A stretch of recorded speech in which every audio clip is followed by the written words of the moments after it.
Welcome back to our channel Ruby's unique taste. ഞങ്ങളാണ് Jayden റൂബിയും. എന്തൊക്കെയുണ്ട് വിശേഷം? സുഖമൊക്കെയാണല്ലോ അല്ലേ? അപ്പം ഞാൻ നേരെ മുഷിപ്പിക്കുന്നൊന്നുമില്ല, നേരെ ഡയറക്റ്റ് നമുക്ക് വീഡിയോയിലോട്ട് പോകാം.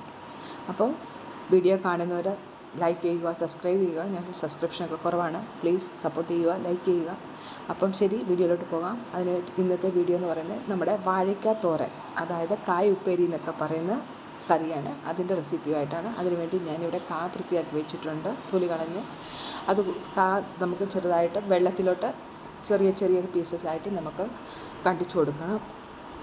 അരിഞ്ഞ് വെച്ചിരിക്കുന്ന നമുക്ക് വെള്ളത്തിലോട്ട് ഇട്ട് കൊടുക്കണം. വെള്ളത്തിൽ തന്നെ അതിനെ വെച്ചേക്കണം. അതുകൂടാതെ നമുക്ക് സബോള കുഞ്ഞായിട്ട് ചെറുതായിട്ട് കുത്തി അരിഞ്ഞ് വയ്ക്കണം. അതുകൂടാതെ ഒരു 4-5 പച്ചമുളക്, ഇത്രയും നമുക്ക് അരിഞ്ഞ് വയ്ക്കണം. നമുക്ക് നമ്മുടെ കറിയിലോട്ട് ഒരു മുറി തേങ്ങയുടെ ആവശ്യമുണ്ട് നമുക്ക് അരപ്പുണ്ടാക്കാൻ വേണ്ടി. ഇപ്പോൾ തേങ്ങ ചിരണ്ടിക്കൊണ്ട് വന്നിട്ടുണ്ട് ഞാനിവിടെ. ചിരണ്ടിക്കൊണ്ട് വന്ന തേങ്ങ നമുക്കൊരു മിക്സറിലോട്ട് ജാറിലോട്ട് ഇട്ട് കൊടുത്തിട്ട്, കൂടാതെ ഒരു 3-4 പച്ചമുളകും ഒരു 2-3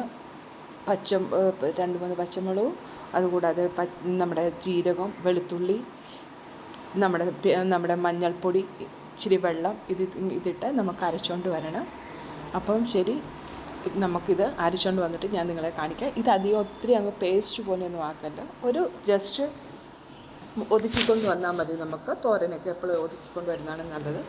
അപ്പോൾ ഇത് അരപ്പിട റെഡി ആയിട്ടുണ്ട്. ഇനി നമുക്ക് കറി ഉണ്ടാക്കുന്നതിലോട്ട് പോകാം. അപ്പം ഞാനിവിടെ ഒരു ചൂടായിട്ടുള്ള ചീനിച്ചട്ടിയിലോട്ട് കടുകിട്ട് കൊടുക്കുകയാണ് ചെയ്യുന്നത്. കടുക് പൊട്ടിക്കഴിയുമ്പോഴത്തേക്കും നമ്മൾ അരിഞ്ഞു വെച്ചിരിക്കുന്ന നമ്മുടെ സബോളയും പച്ചമുളകും കൂടെ ഇട്ട് കൊടുത്ത് നല്ലതായിട്ട് വഴറ്റിയെടുക്കണം. അതിൻ്റെ കൂടുതൽ ഒരു 3-4 കരിവേപ്പിലയും കൂടെ ഇട്ട് കൊടുക്കുക. കരിവേപ്പിലയും പച്ചമുളകും നമ്മുടെ സബോളയുമാണ് ഞാൻ വഴറ്റാൻ വേണ്ടി ഇട്ട് കൊടുത്തേക്കുന്നത്. അത് നല്ലതായിട്ട് വഴറ്റിക്കൊണ്ട് വരണം. ഇത് നല്ലതായിട്ട് വഴണ്ട് വന്നു കഴിയുമ്പോൾ നമ്മളിവിടെ വെള്ളത്തിലോട്ട് അരിഞ്ഞു വെച്ചിരിക്കുന്ന നമ്മുടെ കായ നല്ലതായിട്ട് വെള്ളം മാറ്റി നല്ലതായിട്ട് ഇതിലോട്ട് ഇട്ട് കൊടുത്ത് ഒന്ന് കൊത്തിയെടുത്ത് വയ്ക്കണം. അത് നല്ലതായിട്ട് ആകുമ്പോഴത്തേക്കും അപ്പോൾ ഇത് നമ്മുടെ സവോള ഇവിടെ ശരിയായിട്ടുണ്ട്. അപ്പോൾ അതിൻ്റെ അകത്തോട്ട് നമുക്ക് കായിട്ട് കൊടുക്കുകയാണ് ഞാനിവിടെ. മൊത്തം കായിട്ട് കൊടുത്ത് കഴിഞ്ഞിട്ട് നമുക്കത് നല്ലതായിട്ടൊന്ന് ഇളക്കി പൊത്തി വെക്കണം. അതിൻ്റെ അകത്തുള്ള എക്സ്ട്രാ വെള്ളമൊക്കെ നല്ലതായിട്ട് പറ്റിപ്പോകാൻ വേണ്ടി.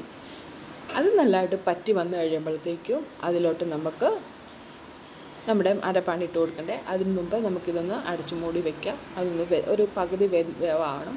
അത് പകുതി വേവായി കഴിയുമ്പോൾ നമുക്ക് നമ്മുടെ അരപ്പിട്ട് കൊടുക്കണം. ഞാൻ അരപ്പിട്ട് കൊടുക്കുകയാണ് ഇങ്ങോട്ട്. കായുടെ പകുതി വേവായിട്ടുണ്ട്. ഒത്തിരി വെന്തു പോകല്ല, നമുക്ക് ഒത്തിരിയും വെന്തു പോയി കുഴഞ്ഞിരിക്കുന്ന കായ ഉപ്പേരി നല്ലതല്ല. അപ്പോൾ അരപ്പിട്ട് കൊടുത്തു കഴിഞ്ഞിട്ട് അതിൻ്റെ കൂട്ടത്തിൽ ഇച്ചിരി ഉപ്പും കൂടെ ഇട്ട് കൊടുക്കുക. നമ്മളിപ്പോഴാണ് ഉപ്പിടുന്നത്, ഓർക്കുക.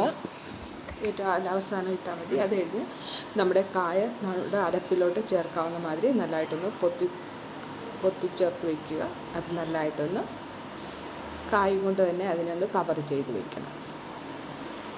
ഒരു 5 മിനിറ്റ് അതങ്ങനെ ഇരിക്കട്ടെ. അത് കഴിഞ്ഞ് നല്ലതായിട്ടത് മൂടി തുറന്നിട്ട് നമുക്ക് നല്ലതായിട്ട് ഇളക്കി തോർത്ത് വയ്ക്കണം. അത് നല്ലതായിട്ട് അതിൽ എക്സ്ട്രാ വെള്ളം പിന്നെയും പറ്റാനുണ്ട്. കായ ഉപ്പേരി എപ്പോഴും തോർന്നിരിക്കണം. അപ്പോൾ ഇത്രയേ ഉള്ളൂ നമ്മുടെ കായ ഉപ്പേരി. ഇത്ര ടേസ്റ്റി ആയിട്ടുള്ള സാധനം നിങ്ങൾ ട്രൈ ചെയ്യണം. ഓക്കെ, അപ്പം ശരി, മറ്റൊരു വീഡിയോയിൽ കാണുന്നവരെ ബൈ.